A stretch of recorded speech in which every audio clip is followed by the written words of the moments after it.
looking at these types of column parallels because it really is not only a good visual, but it's a good intellectual ability to see the themes.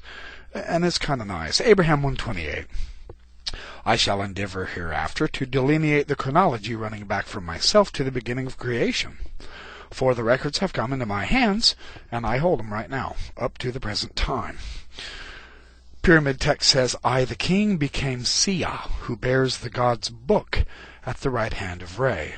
And then Neferhotep, this is in the 13th dynasty, he says, my heart desires to see the books of the primeval times of Adam, spread out before me for careful research, to discover, if possible, the God in his true nature, and the gods of the Ennead, that is the great council, as they naturally are, and the service that's due to them.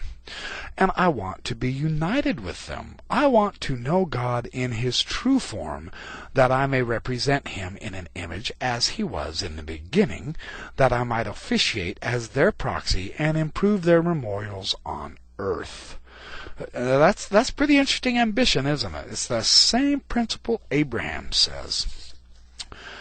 Over on page 94, Abraham 1:31, the records of the fathers, even the patriarchs concerning the right of priesthood, the Lord my God preserved in my own hand. So see, Abraham says, I have these records, and they are the ancient records. Now, in the book of Jubilees, we read about this record of the fathers being handed down. They describe books of Noah and books of Enoch and books of Adam. It's very interesting to see that there were non-canonical references to these particular records. Well, our book of Abraham says that these records came into the hand of Abraham. Very interesting. In the Old Kingdom, according to Bruch, the Egyptologist Bruch, Amenemhet says, I was introduced into the divine books. I beheld the valuable records of Thoth. I was equipped with their secrets. I opened all their passages. I myself kept the list, that is the census and the genealogical records, and the records of everything. See, the genealogical records. Abraham in 1:31 says, this is the records of the fathers that gave the right of the priesthood. So, of course, there's going to be a genealogy. See, this is how the Jews, the Zadokite priesthood, the actual priesthood of Melchizedek, the Aaronic priesthood, you had to have your genealogy. This is one of the reasons why the recording of Melchizedek was so interesting to these people, is because he didn't have a genealogy. So that's a very special case. I'll get to Melchizedek in some of my other podcasts. So over on page 95, Abraham 1:31, and this is Abraham further elaborating. Okay, I've got the records of the fathers. Well, therefore, a knowledge of the beginning of the creation, and also of the planets and the stars, and as they were made known to the fathers, I've kept them even unto this day. So he says he has a record of the creation, the cosmos, the stars. Very interesting.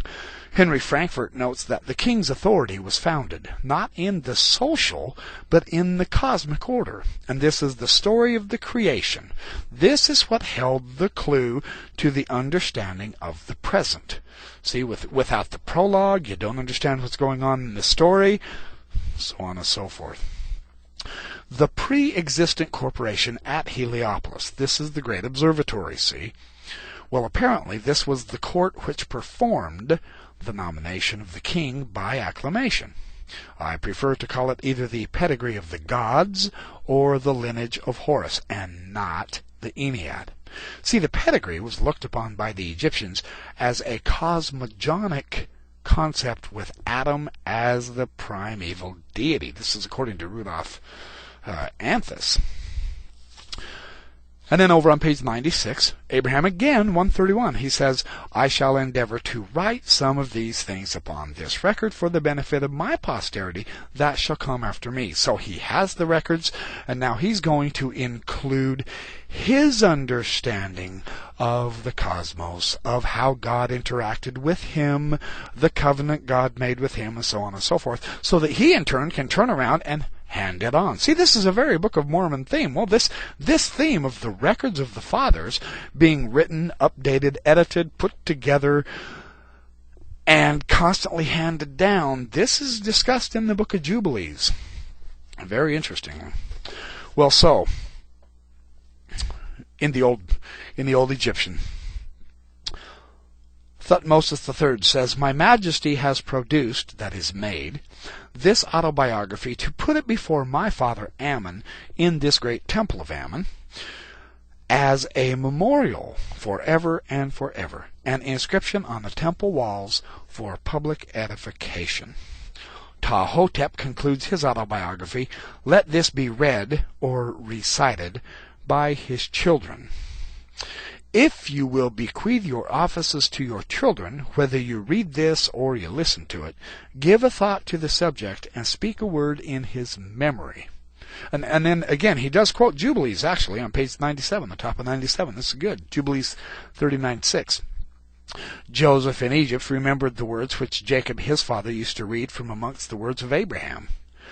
And then in chapter 45, verse 16, "Israel gave all his books and the books of his father Levi to his son, that he might preserve them and renew them for his children unto this day." So the record was a big deal, not only in the Hebraic priesthood, but also in the Egyptian priesthood, because the record is what legitimizes the connection, actually, between men and gods, as far as that goes, and the great rulers with all the other rulers before them, thus legitimizing their own claim to the throne. I mean, without the records, the book of life, this idea that those who are inscribed in the book of life get to become gods with God. Well, there's the heavenly aspect of the book of life, not just on earth. So it's an interesting thing to see how the two systems of ideology are really quite close.